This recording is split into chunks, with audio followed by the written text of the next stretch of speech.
Hello, everyone, and welcome to the Incarnational Inkwell podcast. I am your host, Adam Lacrosse, and this is the show where we dive deeper into our relationship with Christ by examining some of the greatest works of literature.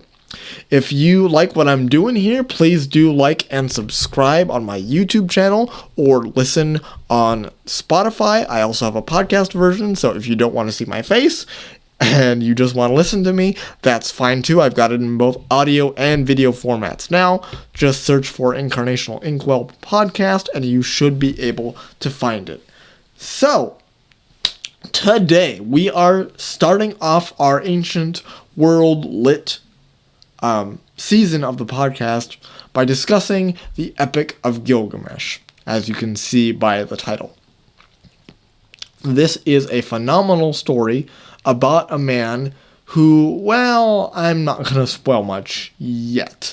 This is a crazy story, and I encourage you, after you're done listening to this podcast, go to your local bookstore, pick up a copy for yourself, read it. It's a great, great story. So what do we know about the text? Not necessarily the story, but the text. We know a couple things. We know that it is written by an anonymous author. We don't know who wrote it.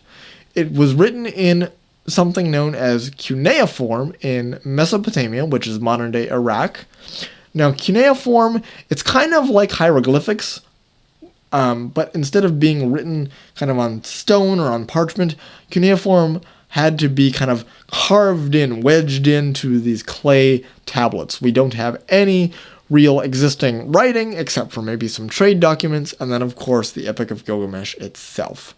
It was written thousands and thousands of years ago. It was soon lost, however, and only recently discovered by archaeologists in the 19th century. So a very, very old text. And according to scholars, this is actually one of, if not the oldest text of world literature. So we're reading a very ancient story here today. So as we go through this podcast together, this journey throughout literature, I want to make two things clear right up front.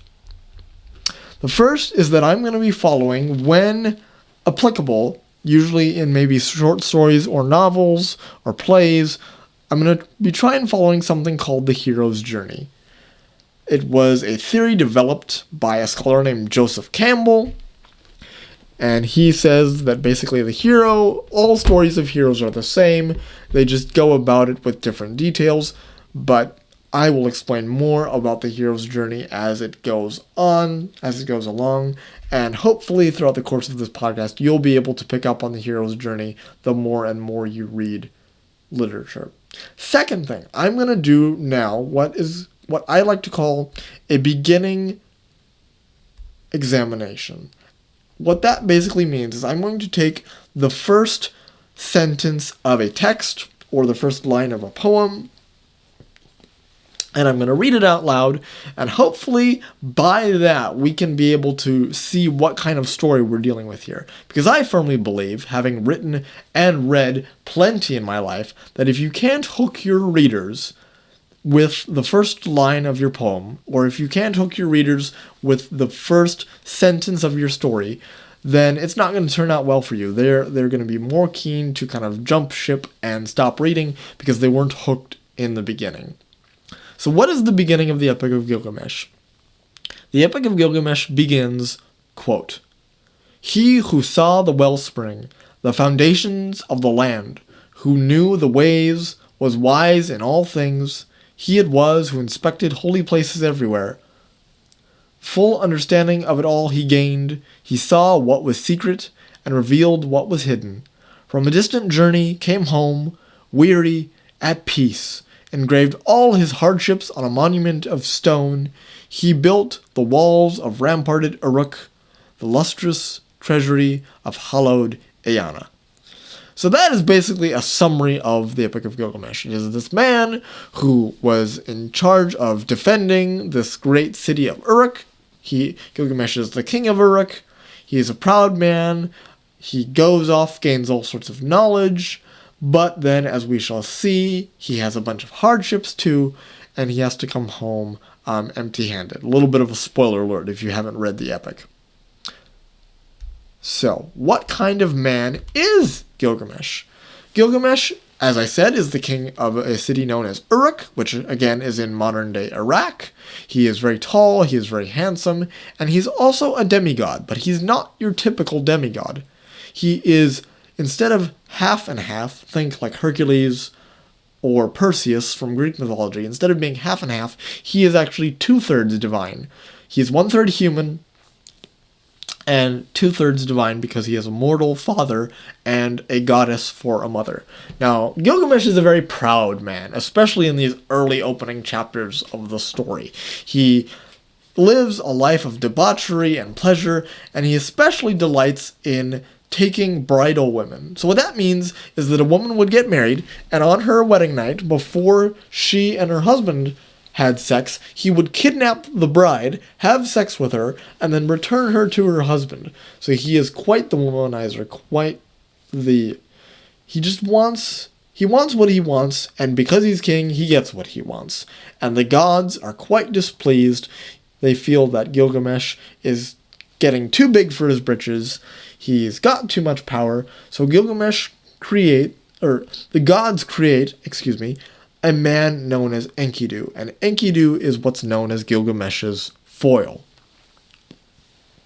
Now, if you're not familiar with the literary term foil, a foil is a character who basically highlights the main character's weaknesses. So they serve to stand in contrast to the main character. So, for example, a very easy foil is Enkidu and Gilgamesh. Gilgamesh is our main character. He is a civilized man, a man of the city, a proud man, a strong man. And Enkidu is in contrast to Gilgamesh. Enkidu is a man of the wilds. He lives out in the wilderness. His best friends are animals. He is a hunter. He is not a man of the city whatsoever.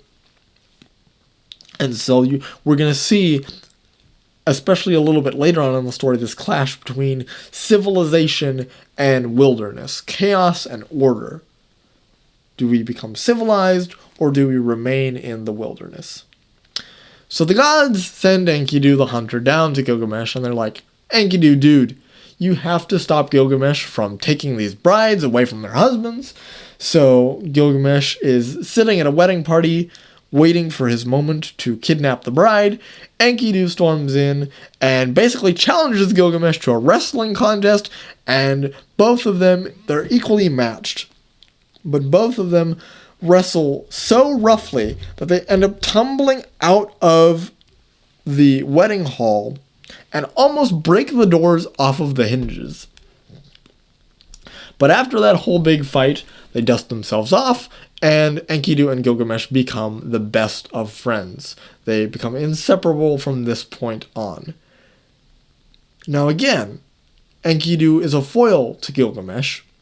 Enkidu is a man of the wilderness. So what does Gilgamesh do? He decides to quote-unquote civilize Enkidu.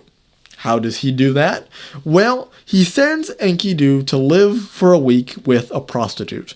The prostitute feeds him well, gives him all sorts of fancy beer, and they even have continual sex for a full week. And Enkidu is civilized through this encounter with a prostitute. He comes back a civilized man, ready to enter society, not as a wise man. The text even notes that the animals Enkidu used to hang around with don't want to hang around with him anymore. That edge of the wilderness, that kind of natural inclination to be around the wilderness, it's gone now that Enkidu has had this time with the prostitute. So again, we see Gilgamesh representing civilization, Enkidu representing the wilderness, and Enkidu's wilderness-style personality gets refined and almost morphs into Gilgamesh's city personality because of this encounter. So what happens next? Gilgamesh, being the proud man that he is not content with merely ruling the city of Uruk. He wants to slay a forest demon named Humbaba. And this is the first step of the hero's journey. He feels this call to adventure, this call to slay Humbaba. He feels like Humbaba is a threat to civilization, being that Humbaba is out in the wilderness guarding this forest, and Enkidu, being a man of the forest, is very afraid. There's a refusal of the call from Enkidu.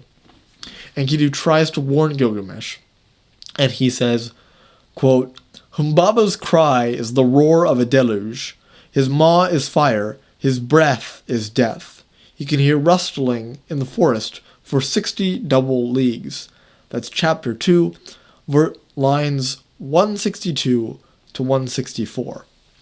So, Humbaba is a fearsome demon. He supposedly has the head of a lion, he can breathe fire, he can roar, everyone's afraid of him, but Gilgamesh is undeterred and he goes to face Humbaba. But he doesn't do so alone. Enkidu agrees to help him, and Gilgamesh also gets supernatural aid, which often happens in these hero journey type stories, from his mother Ninsun. Ninsun is very upset, very worried for her son, but she agrees, gives him his blessing, and charges Enkidu with taking care of Gilgamesh. So Gilgamesh gets Ninsun's blessing, and he also gets magical help from Shamash, the Mesopotamian sun god. So Shamash, Enkidu, and Gilgamesh defeat Humbaba, this great monster, and they return home.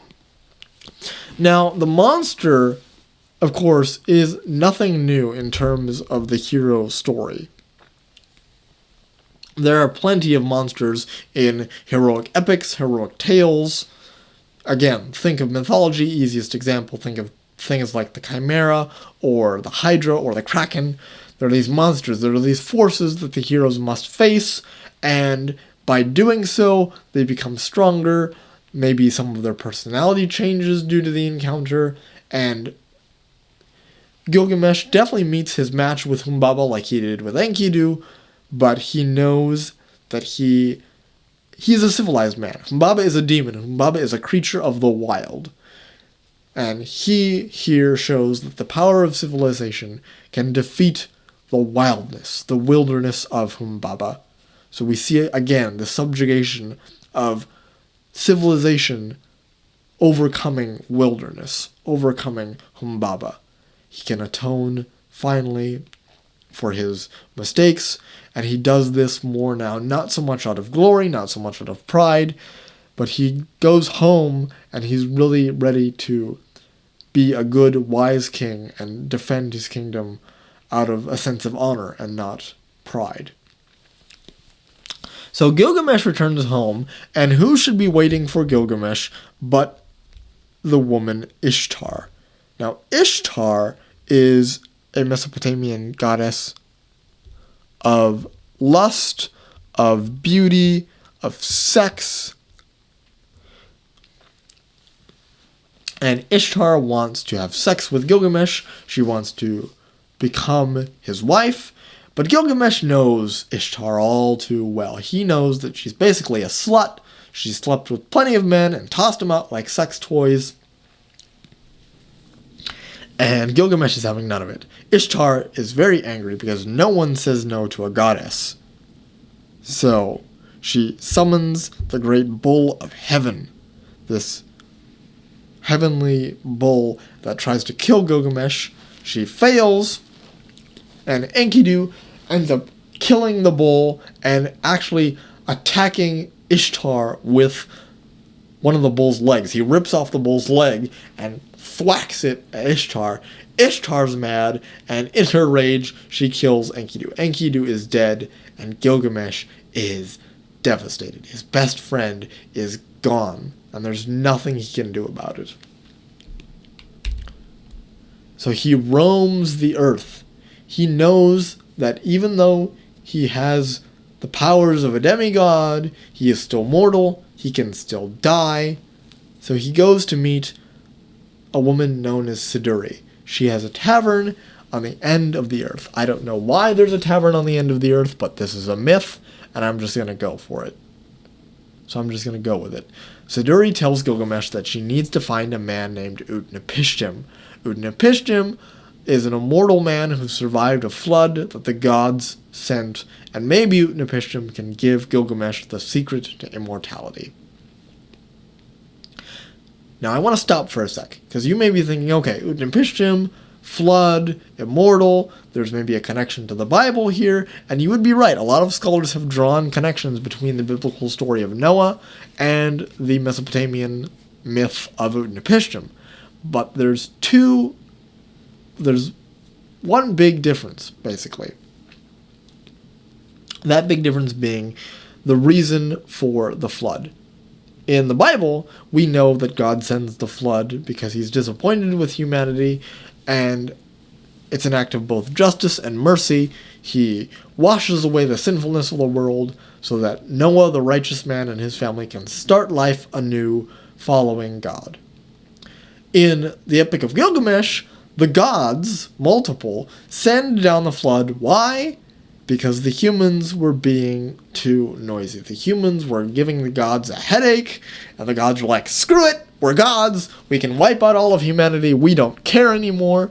And one of the gods, at the very last second, looks down at the world about to be flooded, and he goes, you know what, maybe there should just be one human left over.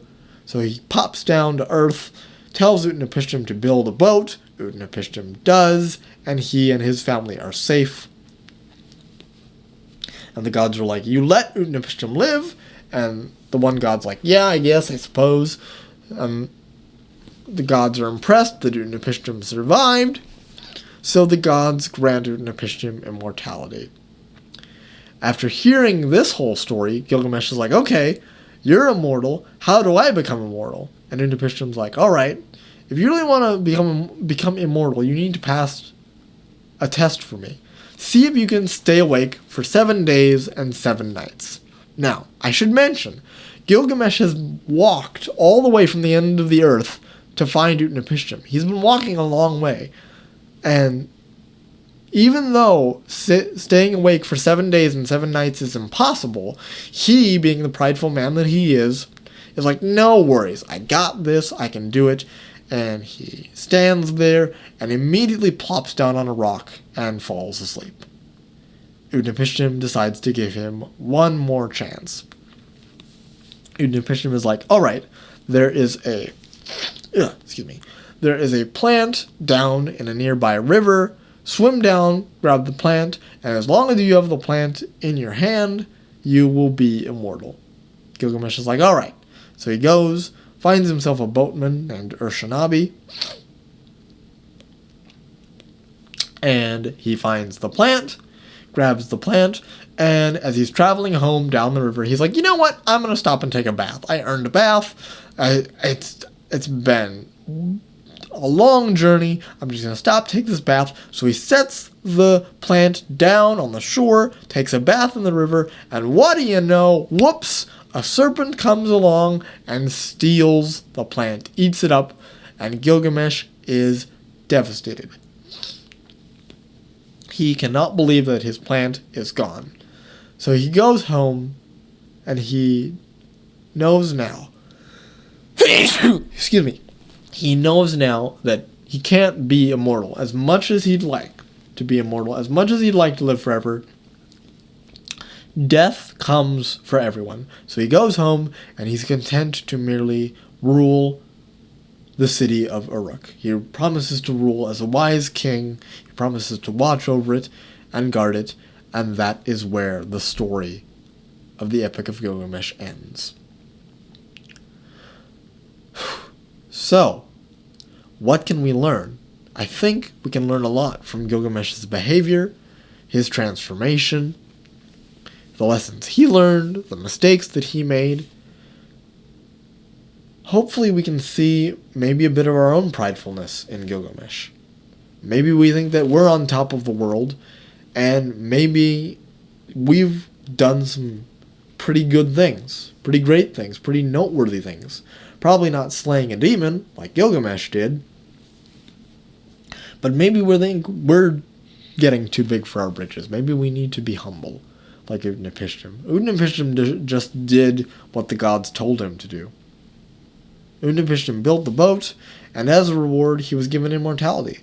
Gilgamesh thought that he could gain immortality by just passing the test, but there comes limitations in every person's life. limitations as far as our intelligence, limitations as far as our physical strength. Everyone's got weaknesses. And if we don't own up to our weaknesses, if we try and brush them aside and pretend we don't have any, we're in for a rude awakening. So as I close the episode, I want to call to mind another biblical figure. Not Noah, but King David. King David, if you've read 1st and 2nd Samuel, is a man after God's own heart. He goes and he slays Goliath, much like how Gilgamesh slayed Humbaba. He's anointed as the second king of Israel, and they're winning all sorts of battles. He's doing great as king, and he has that affair with Bathsheba. He sins, and he asks the Lord for mercy. He becomes humbled in that moment. His pride is released, his lust is gone, and he comes back to the Lord. And again, toward the end of 2 Samuel, he wants to take a census. God tells him not to. He takes the census anyway. There's a plague, and he begs for mercy. That is the one thing Gilgamesh didn't do. He did not beg for mercy from Utnapishtim. Utnapishtim just gave him another chance because he felt like Gilgamesh was a good guy. So where do we need mercy, ladies and gentlemen? Where do we need humility? How can we strive to not be like Gilgamesh was at the beginning of the story? How can we strive to truly be content? Now, obviously, we should always be reaching for holiness, but maybe God's just asking us to sit and be content for a while and just be with Him. Be His faithful disciples, living day in and day out. Maybe. Just maybe. Alright, well that about wraps it up for this podcast episode. Again, I'm on both YouTube and Spotify, so if you enjoyed today's episode, please review it in Spotify. Please hop down to the YouTube comments section, and let's have a discussion about Gilgamesh. Have you read the story before? Did you like it? Did you not like it? Do you disagree with me on some points I made? What are your thoughts? How is the Epic of Gilgamesh going to help you grow in your walk with the Lord in your own spiritual life?